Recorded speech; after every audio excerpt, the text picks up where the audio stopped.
Assalamualaikum warahmatullahi wabarakatuh. Saya Quratul Anisa, NIM 19 10 41 10 87 dari kelas Pertukaran Mahasiswa Universitas Muhammadiyah Jember.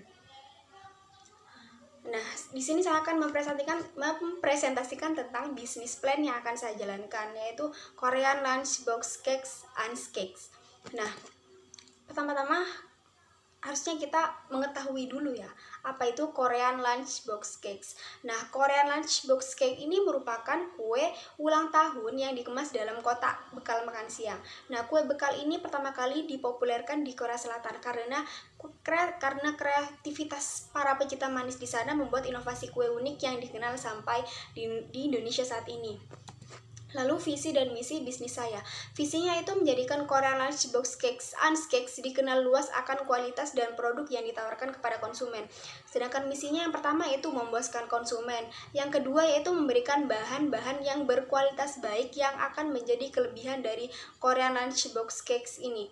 Yang ketiga yaitu menjaga kualitas dan terus berinovasi. Yang keempat yaitu menjamin prioritas mutu, kualitas, dan harganya yang terjangkau. Yang terakhir yaitu memberikan harga yang terjangkau kepada konsumen. Lalu selanjutnya tujuannya. Tujuan untuk bisnis saya ini kedepannya itu ada dua, yaitu tujuan jangka panjang dan tujuan jangka pendek.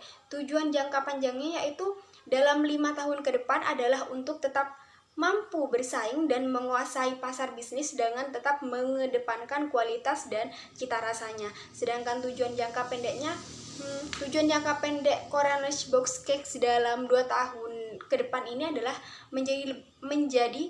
dikenal terlebih dahulu kepada calon konsumen, terutama untuk segmentasi konsumen semua kelas sosial. Jadi untuk semua kalangan usia dan semua kalangan konsumen kelas sosial. Selanjutnya yaitu aspek pemasaran. Nah, untuk aspek pemasaran ini ada 8 poin ya. Yang pertama itu produk.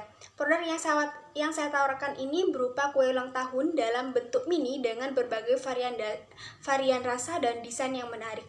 Yang kedua yaitu price atau harga. Harga jual Korean Lunchbox Cake ini dibanderol mulai harga 35.000 saja dan tentunya sangat terjangkau ya teman-teman. Kemudian promosi. Nah, promosi yang saya lakukan yaitu melalui media sosial seperti Instagram, Facebook, dan WhatsApp.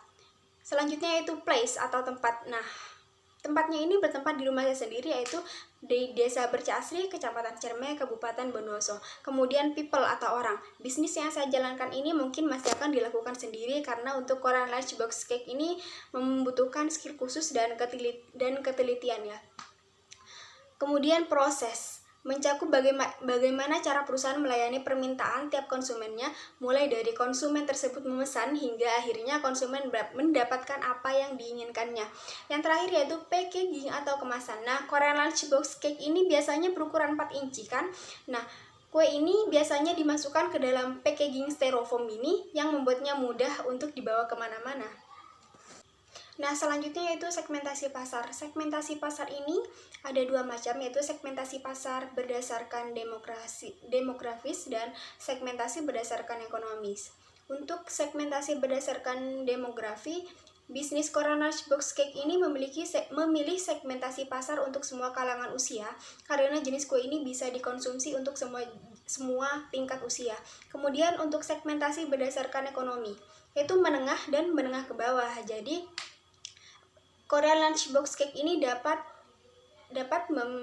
membangun tingkatan masyarakat menengah ke bawah karena harganya yang cukup terjangkau. Nah, kemudian target pasar. Untuk target pasar bisnis Korean Lunchbox Cake ini memilih target pasar yakni terkhususnya untuk acara bebas seperti ulang tahun dan acara-acara lainnya. Untuk semua kalangan usia dapat menikmati Korean Lunchbox Cakes ini. Lalu positioning. Yang saya lakukan pada usaha ini ialah memperhatikan kebutuhan konsumen dari segala aspek, misalnya cake dengan berbagai varian rasa serta desainnya yang simple namun tetap menarik. Ukurannya yang mini hanya sekitar 7-10 cm dan harganya pun cukup bervariasi, berkisar dari harga Rp35.000 saja. Selanjutnya itu analisis SWOT. Nah, analisis SWOT ini ada 4, yaitu yang pertama ada kekuatan. Nah, untuk kekuatan ini kualitas produk perusahaan sesuai dengan harga yang diberikan, kemudian memiliki ciri khas dan cita rasa tersendiri. Kemudian kelemahan, banyak pesaing produk sejenis. Nah, Lalu jangkauannya hanya ada di dalam kota. Kemudian kesempatannya itu mampu bersaing dengan branding di luaran serta dapat melakukan penjualan di luar kota. Yang terakhir yaitu ancaman. Ancamannya itu adanya pesaing dengan harga lebih miring dan juga pesaing juga melakukan promosi di sosial media. Selanjutnya yaitu potensi pasar. Nah, potensi pasar pada bisnis Korean Lunchbox Cake ini terbilang bagus dan cukup menguntungkan karena dimana bisnis kue basah digadang menjadi kue bisnis yang tidak ada kata matinya. Apalagi bisnis cake ini menjadi bisnis yang saat ini tengah populer dengan menghadirkan produk yang berkualitas, rasa yang enak, desain yang menarik, serta harganya yang terjangkau. Saya yakin bisnis ini bisa laris manis di pasaran dengan mengutamakan kepuasan konsumen. Kemudian aspek operasional. Nah, aspek operasional. Yang pertama yaitu penentuan lokasi. Bisnis Korean Lunchbox Cake ini berkemungkinan berada di Berca Asri, Kecamatan Cerme, Kabupaten Bondowoso selaku tempat tinggal pemilik usaha. Kemudian luas produksi. Luas produksi dapat dilihat dari segi ekonomis dan segi teknis. Dari segi ekonomis yang dilihat adalah beberapa yang paling efisien. Selanjutnya itu tata letak. Tata letak dirancang berkenaan dengan produk, proses, sumber daya manusia, dan lokasi sehingga dapat tercapai efisiensi operasi. Kemudian SDM. SDM ini adalah hal yang paling penting dalam menjalankan bisnis karena perjalanannya bisnis sangat membutuhkan sumber daya manusia.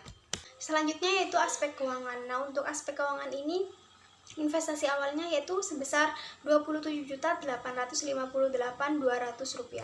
Kemudian perkiraan pengeluaran. Nah, modal sejumlah 75.000 untuk memproduksi 3 box Korean cake.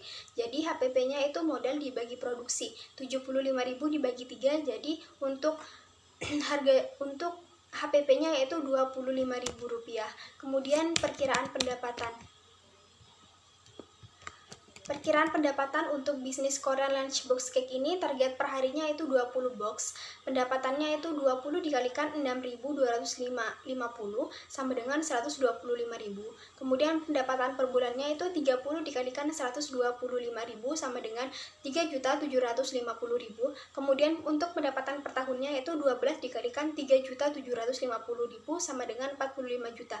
Jadi untuk pendapatan yang akan didapatkan dalam bisnis Korean Lunchbox Cake ini jika memenuhi target diperkirakan akan mendapatkan 45 juta dalam 1 tahun.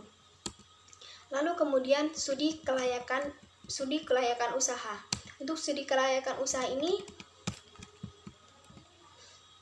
yang pertama ada payback period, yaitu rumusnya investasi awal dikalikan 1 tahun dibagikan dengan arus kas, yaitu 27.858.200 dikalikan 1 dibagi 18.107.280 rupiah, yaitu 1,5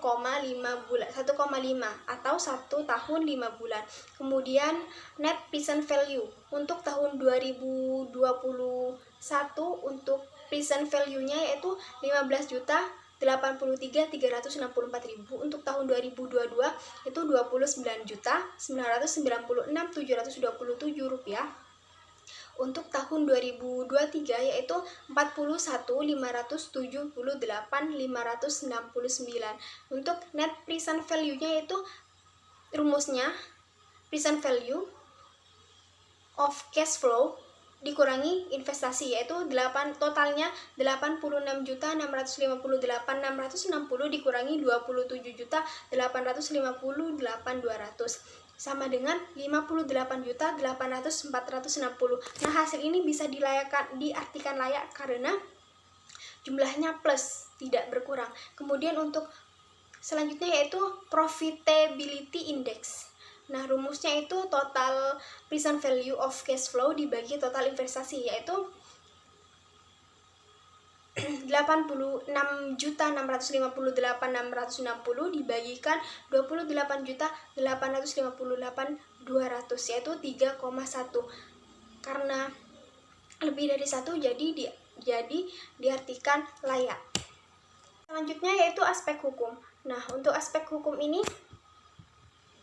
yang pertama itu nama unit usaha. Usaha yang akan dijalankan ini bernama Ans Cake, yang dimana usaha ini bergerak di bidang makanan, khususnya yaitu kue ulang tahun dengan bentuk yang lebih sederhana namun memiliki banyak variasi dalam segi rasa maupun hiasannya. Kemudian Legalitas.